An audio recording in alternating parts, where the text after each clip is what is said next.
I'm seeing if I can find on your list. I've got your show up here. Brough. Dr. Alice Brough. Dr. Alice Brough, who was an ex-pig vet, so she saw the industry from the inside. Yeah. And she all she ever wanted to do was be a vet and look after animals. And of course, she realised that she wasn't looking after them. She was pumping them all full of antibiotics. And that's the only way that these animals are surviving in these conditions, in the cramped conditions that they're kept in.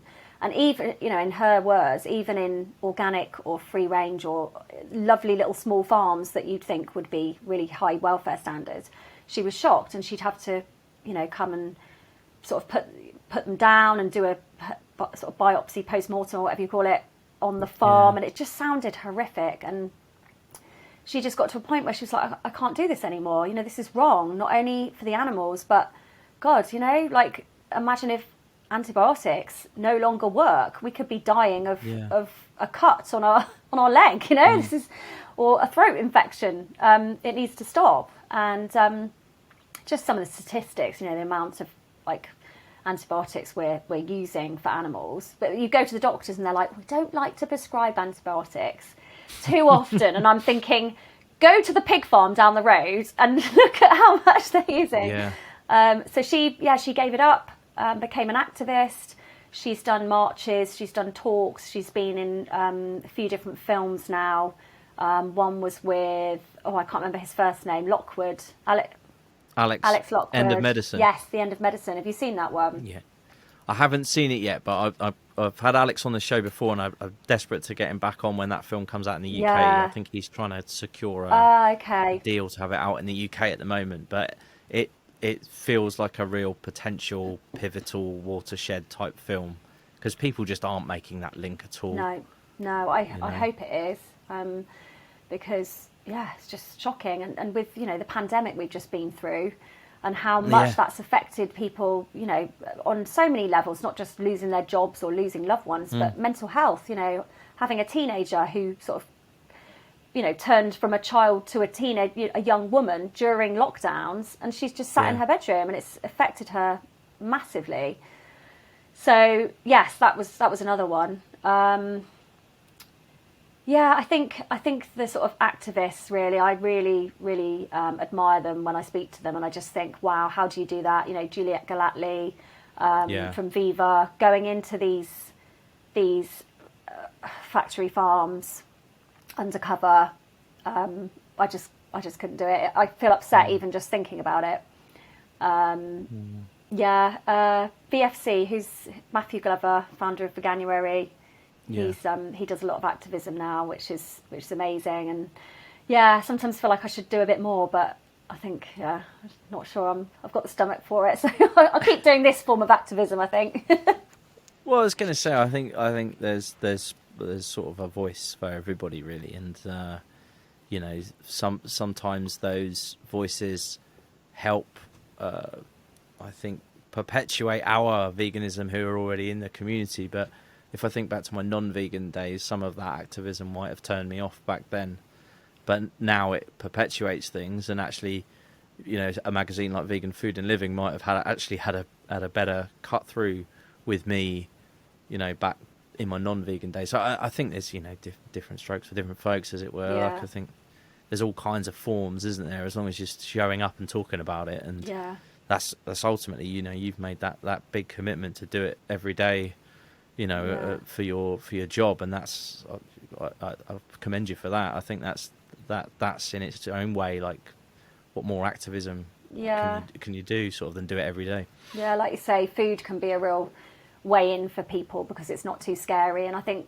I used to be one of those people, and I still am to some extent. If I'm in the street and people have posters of animal cruelty, or it might be fox hunting or whatever, I don't want to look at it because it'll give me nightmares. And I think it does turn a lot of people off, because my mum's a massive animal lover. She's vegetarian, can't quite give up the dairy milk, but I'm still working on it. But she's I can't stand all that. She hates it, and I think it does doesn't necessarily work, but for other people it does. So yeah. As long as whatever anybody's doing works for somebody, then I'm all for it. I think it all kind of resonates somewhere. I sometimes think back to, even though they didn't work for me at the time, sometimes I look back at some of the things that I might have seen, somebody, being an actor, being quite vocal in the street with the screens or whatever, and I now look back on that differently. So it did register somewhere. It just didn't necessarily in my sort of, the front part of my brain. Partly because I think, it's just innate in us. We don't want to have our beliefs challenged too much. Yeah. I worry about that sometimes. I worry about a lot of things, but I worry about that sometimes even as a vegan, that you can become too sort of dogmatic in your principle and surround yourself with vegans and only talk about veganism, and sort of has a couple of impacts. Like, one, you stop thinking critically about everything, and then two, you think that progress is being made faster and bigger than it probably is, because you're just sat in an echo chamber thinking everyone loves vegans, like, and everyone talks about veganism, and it's like, well, they do if you run a vegan podcast in a company called Bloody Vegans Productions. But if you talk to anybody outside of that, that's where the school, I think, is quite sobering, because it suddenly has made me think, oh, okay, Yeah. I don't live in the world I thought I lived in. I know, and that's sad. It's like, I don't like it. It's so true. I mean, I had some family members, for my husband's family, came down from Hampshire, and we were eating food, and it's just all normal to me, and it was kind of like, it's still a big thing, asking me loads of questions, which is great, and yeah. I enjoy answering them, but it was very much like, the thing is with those vegan documentaries, they're all really one-sided, aren't they? I mean, what about this and what about that? And I went vegetarian for a bit, but it wasn't good for my health, and I'm like, Holly, just don't say anything, just keep quiet. Don't start spouting the stats that you've, got locked up inside your brain. Just keep quiet and just go with it. And it's really hard to, when you do step outside of that bubble, you're like, what? How? What? No one else is thinking the same as me and all my friends. And so it's and especially in 2023, there's a study, there's a podcast, there's an interview with someone, there's something that will bear out any philosophy that you care to talk about, and there's a couple, I've mentioned them in a couple of recent shows, actually. There's a couple of episodes of Diary of a CEO recently, so Steve Bartlett's podcast, which is like #1 in all the charts, and there's been a couple of folks come on there and talk about, in their mind, the kind of dangers or the concerns about veganism. Right. And when you think that the scale of that audience, like, then that, when you get into those discussions with non-vegan family members and so on, and you say, well, what about this study? What about that? And then they'll say, well, yeah, but I heard the guy on Steve Bartlett, and he's a professor of X, and he's got this study and that study. So it's really difficult, but so tempting to fire back with all of your kind of like your data. Yeah. But these days people have got their own data. Yeah, I know. And it's really tricky. Which is why, like I say, I worry about myself not being able to think critically enough and think, holistically and from the other side of the fence and so on. But I run a vegan podcast. Yeah. So what am I going to do? Yeah, just count us out. We're not, everyone else can kind of. I think maybe we need to get on these big non-vegan podcasts, Jim, and talk to them. I don't know if Steve Bartlett would have me on, to be fair. You could try. I mean, I think a lot of people are realising that us vegans are talking to other vegans, and actually we need to be talking to mainstream media, for example, and trying to get, I don't know, just quotes in articles, or if a study comes out, kind of jump on it. The plant-based health professionals are really good. Yeah. They kind of pick apart studies, so there'll be where's this study, because obviously a study comes out and the headline, the papers will take the headline, vegans at risk of fractured bones, because us poor vegans aren't getting enough calcium from dairy or whatever. and they'll pull out this one tiny bit, and then they'll kind of analyse it, because you have to, don't you? Who commissioned a study? Oh, it was the dairy industry, or a big dairy company, or whatever. And actually, when you look into it all, or the margin was tiny, and actually it's not really that big a deal.